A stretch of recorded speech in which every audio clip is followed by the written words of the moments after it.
and welcome to another episode of Values and Vibes. Today we're going to talk about honesty as a value. In this episode, you're going to find out how to be more honest to yourself and how to be honest in your work organization. Stay with us and find out more.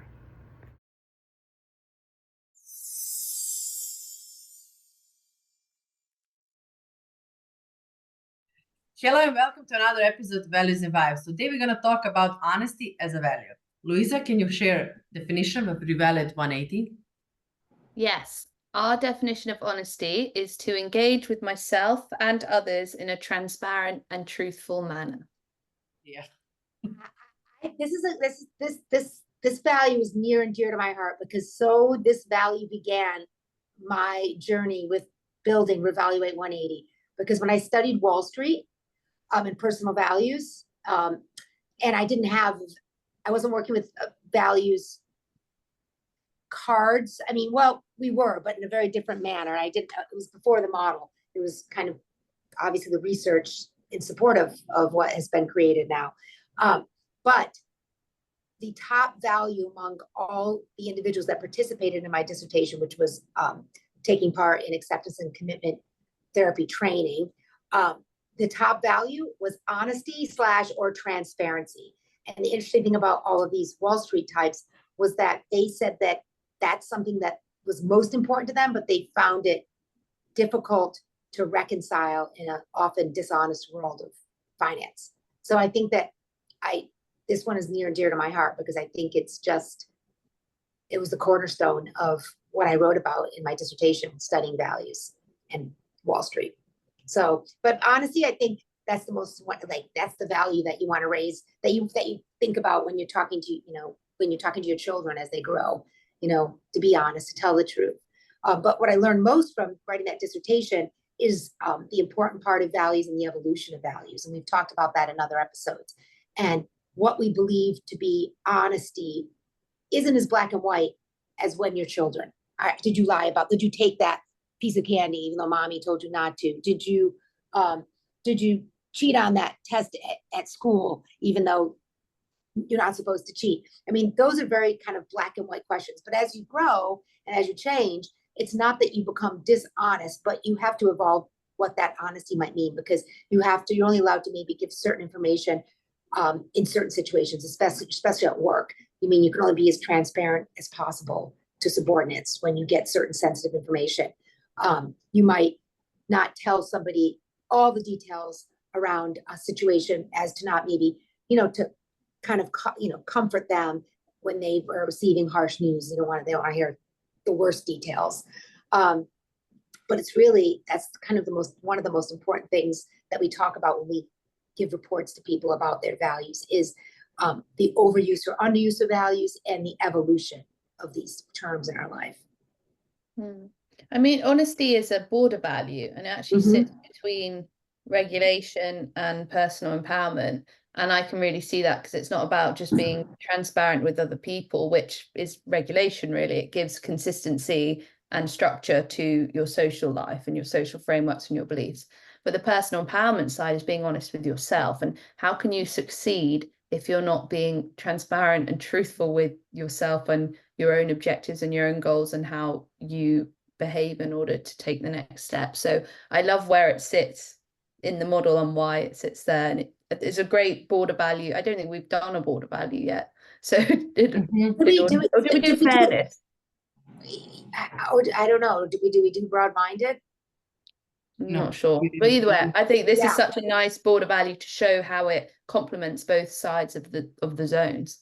Yeah, I agree. And I also think that it's important, and I think that's a really valid point you made about the idea of it being related to your own self-improvement. Of course, to be regulated and to follow the rules and kind of the laws of the land or the regulations of the workplace, but to be honest with yourself, it really is a value that often goes hand in hand with authenticity. I mean, if you can't be true to yourself, how authentic are you? So it's really we start talking about how our values work alongside one another, complementing each other and whatnot.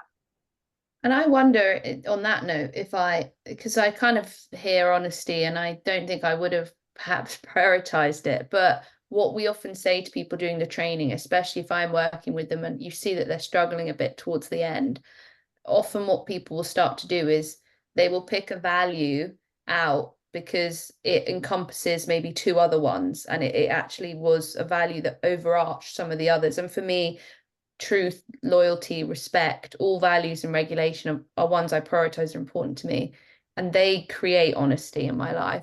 So I think I might have discarded honesty, thinking these ones actually create an honest person in a way.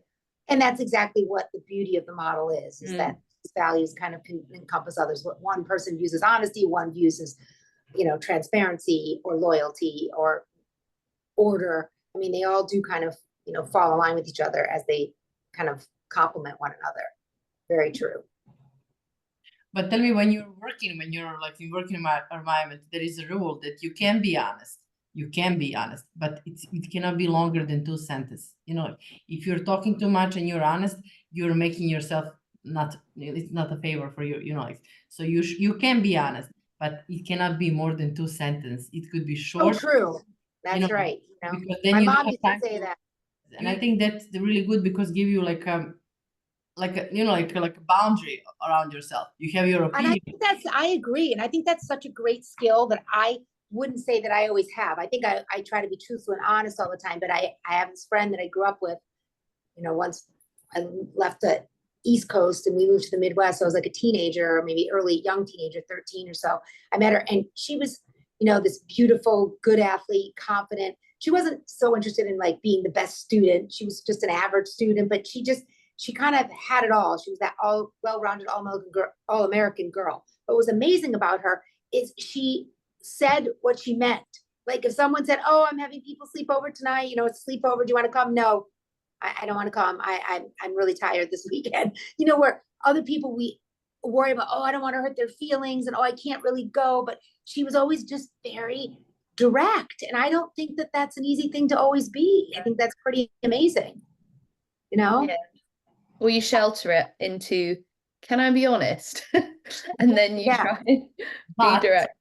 But yeah, I struggle with that sometimes. I think it's a weird thing, because people will actually come to me to say they come to me because they want my opinion on things. But it's got to be, I think, people. That's where I'm saying maybe it's a loyalty thing. If I feel I'm very loyal to you, I want you the best for you, so therefore maybe I'm honest. But I would say I don't lie, but I wouldn't necessarily be as direct as I could be, and I wish I could be more. Yeah, me too. I mean, that's probably falling too much into global vision or something. Trying to make sure that people, even though you might be hurting their feelings, you want to soften it, you want to cover it with love or something. But truly, I think sometimes when you're dealing with a very direct person, it can be a little bit jarring at first, but then you're like, "Wow, okay, yeah, they don't want to do it." They don't want to come. They're making simple. They just don't want to do it. Yeah. Easier for you. Then you're not questioning yourself. "Oh, maybe should I ask her like this? Maybe I can tell her this." I notice when you're working with people and they're honest, if it's really on the edge, you're gonna be rude. It's really on the edge. But honestly, after a couple of conversation, I really appreciate their opinion, because I know that it's gonna be honest. How it's like when you're working with colleagues that you don't like, and you need to work with them, and they're asking you to be honest. How you can deal with that? Yeah. Well, that's hard because they're colleagues, and I had a guy that participated in my dissertation that he said this, and I think I mentioned this in another episode, but he believed in honesty as in the most ultimate value there is, and to a fault.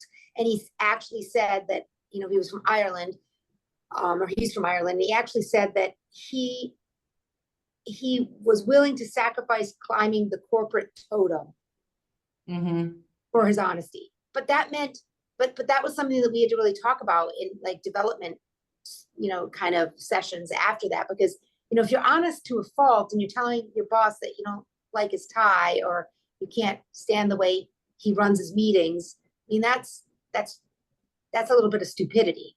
I mean, you can be honest when asked, but it doesn't mean you have to be honestly offering your opinions at all times. Or you know, you don't have to lie, but you could, you know, I remember when Sophia's boyfriend, Gab, like left his job, he went to his immediate boss, and he was mentored by one of the top guys at this bank. He could just gone to the top guy at the bank because he really didn't like what he was doing. He wanted to move over more to the banking side and less on the trading side. And he had a very difficult boss on the trading side. And he told him when, you know, in his review, he's like, you know, I'm just not happy here. I'd rather, you know, work in another area of the bank, because he's so honest. And the guy's like, okay, you're fired. And I remember saying to him after the fact, why didn't you go to so-and-so? He's top of the bank, and you're his mentee. And he's like, I don't know. I was just being honest. Oh my God. Yeah, how did he learn? What he learned from that situation? That he now needs to lie all the time? I don't think so. I think that maybe you learn how to be, you have to be somewhat of a political animal, like with your question, it's how does this work in the workplace? You don't have to lie, but maybe you have to figure out who is entitled to this information and who isn't. And how can, it doesn't mean that, you know, you have to be manipulative, but you need to evolve that value and understand that, you know, it has ramifications, and it's not about lying. It's about in what way do I put this, and who do I express this to? So it doesn't, in the workplace, it doesn't, you know, reap the worst results. You know what I mean? That I get the best results possible. It's circumstantial, surely. You know, honesty is the best policy. Well, it probably isn't all the time, like Tia's saying. And the opposite of honesty is not, you know, lying or incessantly lying the whole time. But because I would think if I went shopping with a friend or something and they tried a dress when they were glowing, they were so happy, and I didn't like it because it's not my style, but it was absolutely fine for them. Yeah, that's really nice. You should buy it. Who am I saying? I actually think that dress is hideous, but if you like it, why don't you? No, I mean, true. You and know, you pick and choose. Yes, exactly. That's not lying. That's just being kind in my mind. Because you don't have to share. We don't have to share all of our innermost thoughts with people if we have an opinion. I think people often confuse opinions with honesty. You know what I mean? I mean, I do think that there's an interesting thing when you're raising little people. And I remember Victoria, as my oldest, always had still very fearful of everything. And for some reason, the idea of her mom and dad flying over an ocean really scared her. But we were going to Europe, and she was like, I don't know. She was not even that young. She was probably 4th, 5th grade, maybe not 9, 10. And the anxiety that it was going to bring her for us to fly over this ocean. So we told her that we weren't going to Europe.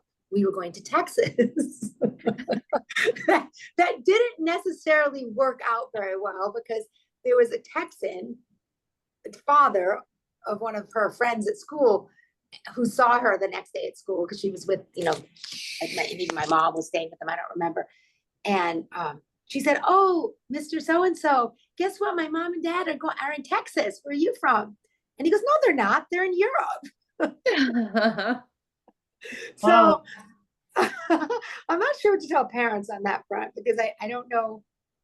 We probably shouldn't have lied in that instance, but I don't know if that's. But how you call lies who are like on the edge that it's better to tell? We call in Serbia white lies. It's like we call white.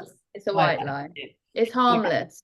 Harmless, yeah. You just wanna say something to not hurt anybody and to keep peace. You know, like, so it's better to, but it's still lying.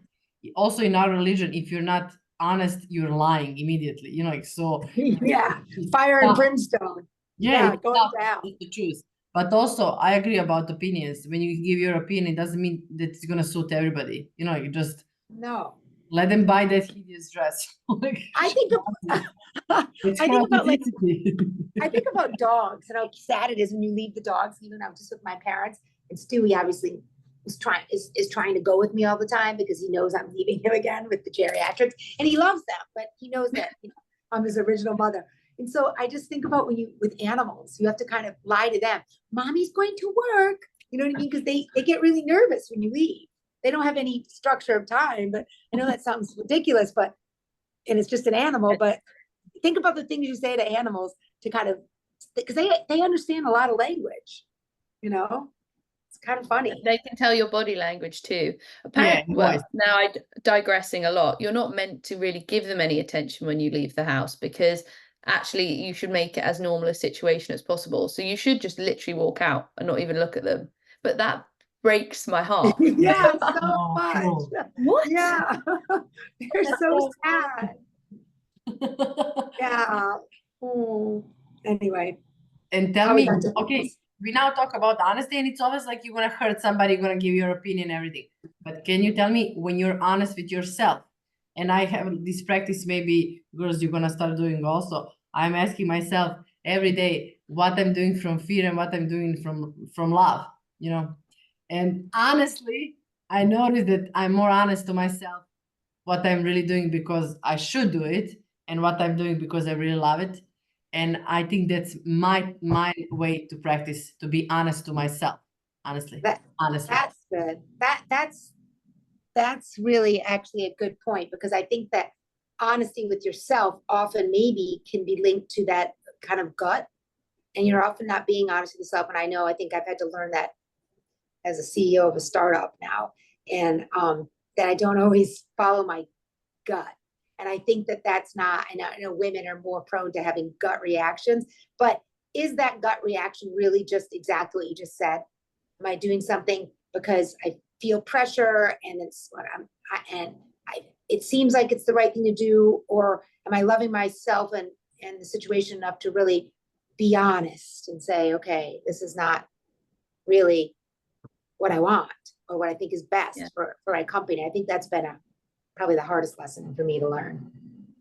Yeah, I noticed that a lot. Louisa, did you notice something that you're doing from fear, not from love? I think my fear and love have possibly come from the same place. My fear is that I'm going to upset a loved one, and then therefore I don't say or do a lot of things because I worry about the repercussions of it, I guess. And I mean, even when I've hung out with my friends, if we've all been out and went on my hen do, for example, and then afterwards I feel I need to text them all just to check they're all still my friend, because what happened that night? And I'm sorry that you came to Spain and paid a load of money to celebrate me, and it was such a good idea, and now I feel really guilty that we've done that. And I know it's true. I can spiral based on the fact I'm fearful of upsetting the people closest to me. But I think honesty sheds inside and also around, when we say as the border value, a lot of clarity. It gives clarity, and it gives a clear direction of where you need to go. So it's clarity to everyone else in a workplace, being able to communicate, and as leaders then you can build the trust of the people around you, because they know who you are, what you stand for, what you're saying, and if you say you're going to do it on Tuesday, you will. But inside as well, I think it would shoulder block no odds and halo, because it comes in both directions, does.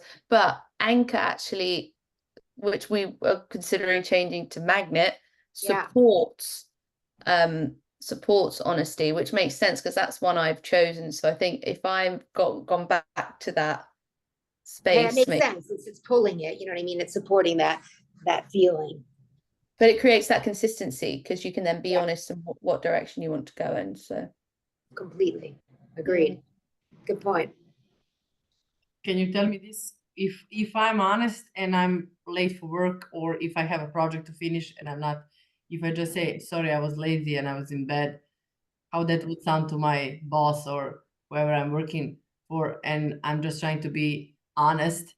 But if of course I'm not gonna say that to boss, but if I'm saying that to me, is that rude? Is that not self-love? That's not authenticity? Or I'm probably just... not.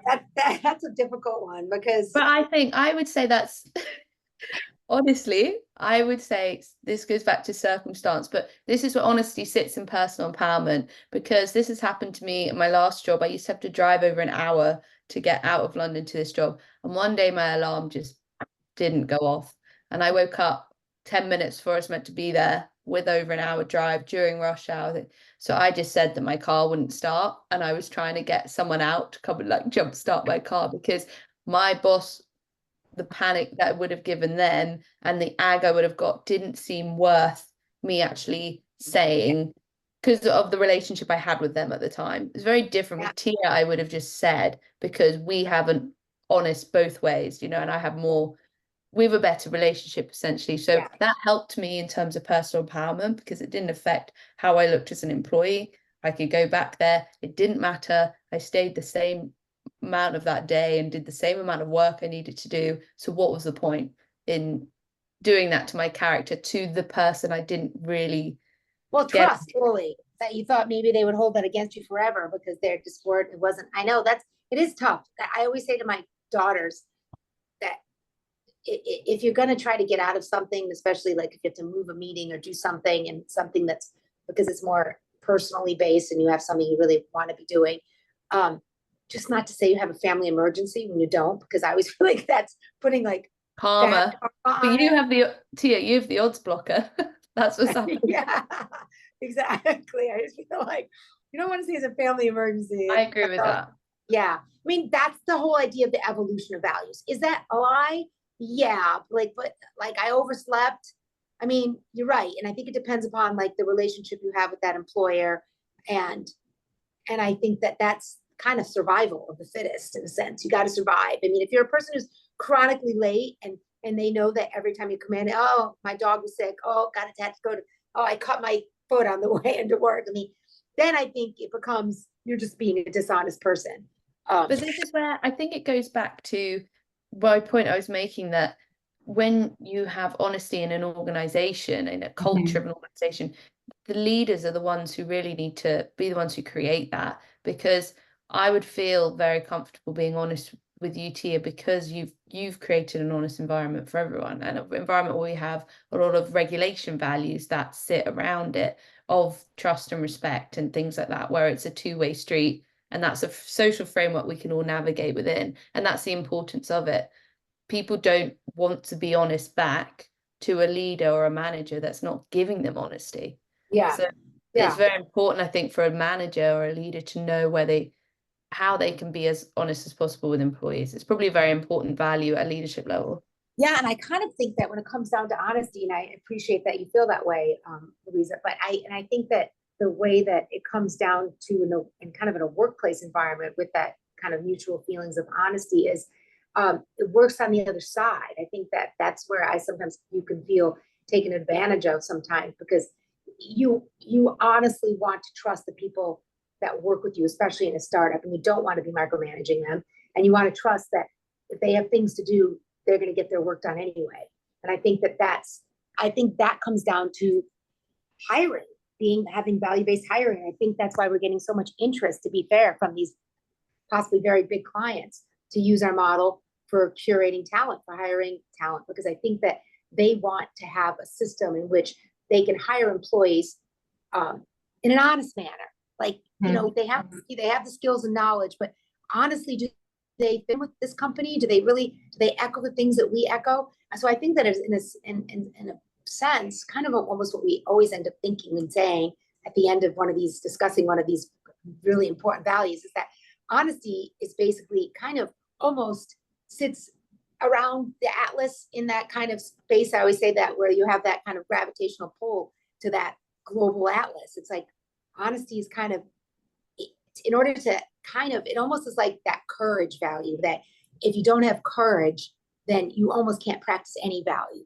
If you don't have honesty and authenticity, I talk about, it kind of sits there with that. You know, I always say that that it is one of those kind of values that propels the rest of the values in your life. If you're not living transparently and honestly, and I do think that more importantly, people can behave a certain way in the office, but then when they're not honest with themselves, I think that's very true, Louisa. That's a tough pill to swallow when you know you're lying to yourself.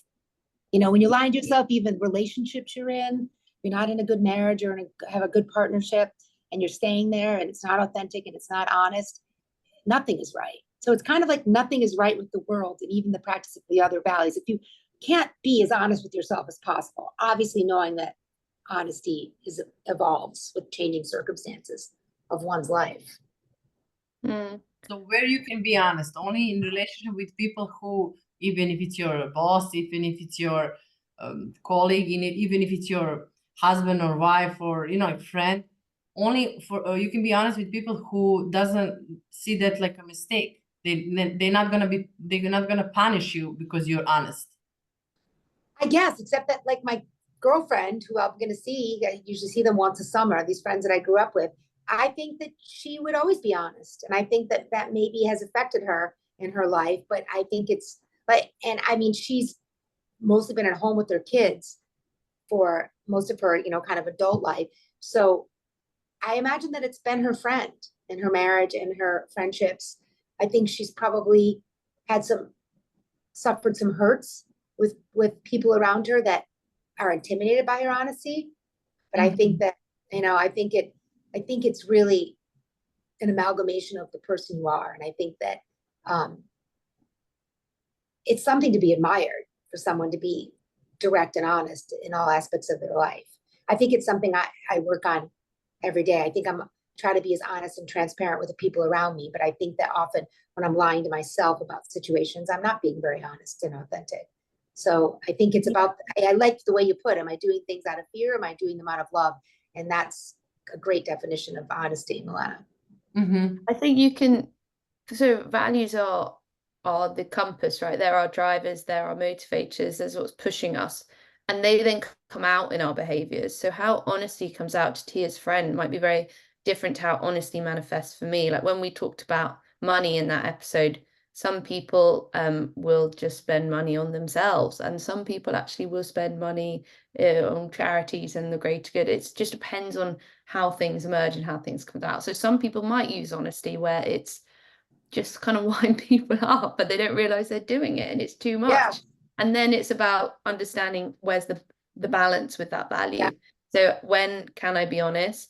When should I be honest? Back to some of the workplace examples we've had. And when does it not matter? We always talk about, what hill am I going to die on? Am I going to die on that hill? Out that sentence again. Yeah. With the gentleman that I worked with my dissertation, some of that honesty was going to come at a cost to his career. And that's what we also talk about when values are overused. And that's where, since honesty is sitting in personal empowerment and in regulation, then that can be, too much for myself, in a sense, too much for myself, to the point of where it's hurting me. It's hurting me in my relationships at work and in my relationships with my friends, because sometimes you really might not feel like going somewhere after work, but it's important to your fellow teammates. And so is that being dishonest by showing up because you really don't feel like being there? I don't think so. I mean, I think that's just an evolution of honesty. Yeah, maybe I really don't feel like going, but you know what? It's an obligation and I'm going to do it. So I think that's where the nuances of the word itself come from. But also maybe you're just tired. You don't want to push yourself. Maybe you're lazy that day or something. Like you don't need, you should push yourself always to do something more than just go home. Yeah. Then just I think it's just like you want your comfort and you're just now doing something for somebody else that he would like to do that. I don't know. I'm confused between opinions. I'm confused between, should I tell everything that it's on my head, that it's in my thoughts? Am I rude? And also who gives about what I thought, what I think? This is my. I think part of opinions versus honesty comes down to wisdom. I think sometimes I'd offer opinions about things that I really didn't have in my younger years. I didn't really have enough knowledge about to offer. But that's also self-reflection too, because you've learned to take a moment to actually think about that opinion and where it's placed. And yeah, I think that does come with age, because we learn as we get older how to change our behaviors for the best, really, and what has worked for us in the past and what hasn't. That's self-reflection. Yeah. And just because I'm feeling honest about a certain situation or a certain topic doesn't mean I should share that honesty, because I might not have the ability to defend it in a responsible way if somebody wants to debate me on it. So I think that sometimes it's just better to be silent and to listen. I would wonder if one of the best ways to know if you're being honest with yourself and with others is to probably avoid comparing yourself and your thoughts, your situation with whatever someone else is telling you or whatever you're looking at, because it doesn't help you then think like, okay, but what about me in my space and what I'm doing? And I think that we project a lot, and that's very difficult for people to learn, to avoid comparing situations. Yeah, it is. I mean, I learned that a little bit the hard way, even when Maria was diagnosed with cancer. I mean, I always kept in mind that if I was going to be honest with myself, like, yes, this is terrible and you don't want to see your child suffer, and why me? And I think when you talk about why me, that's where, you know, you can look at a situation honestly and realize that someone to your right and someone to your left have it much worse than you do. You don't have to tell that person, but wow, your child's much sicker than mine. But that's just, I think that's where that transparency comes in. And I think that's where, when I was interviewing these Wall Street professionals, they often use transparency and honesty interchangeably. Because I think transparency is where you learn where the evolution of honesty takes place. How honest can I be in this situation, or how honest should I be, or like how many details of honesty, kind of like Milena said, 2 sentences maybe is all you need. But then I guess stage one is really the introspective side of that. What do I actually think? And then it's, do I place my opinion out there? Yeah. So there's a 2-stage process. And I mean, I'm definitely someone who does this, and I think before I speak before I think. So, Yeah. you know, I might say something and then actually was that exactly how I want to say it, whatever. I think a lot of people who are more extroverted, so to speak, do that. And yeah, there's head to mouth a little bit.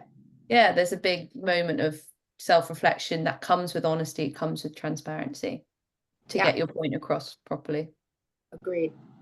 And can you tell me how we can make a difference from to be, you know, when you want to be honest, from giving advices and giving their opinion, how you can be really honest? Should you follow just your gut? Should you follow your body reaction, or should you just be like, you know, like just focus? Okay, I'm not gonna hurt this person, but I need to tell you this. I think that's a lot of prep work. I think if you're going into a situation where you want to have an honest discussion with someone, then I think that's something you should review and prepare for, as to like figure out, you know, how you're going to be careful with your language. I mean, not that it has to be scripted, but it's something that you review and you think about. And I think that especially in work relationships, those are important inner dialogues that you should be having, or even jotting notes down, so you can kind of strike that fine balance of being honest but not being hurtful.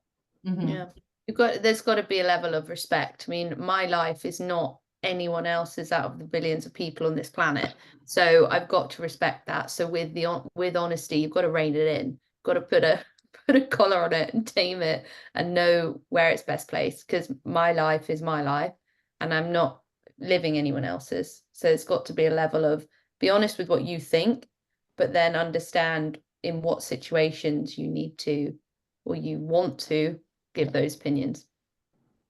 Great. Thank you so much. Next episode, next volume, be prepared. Thank you for watching us.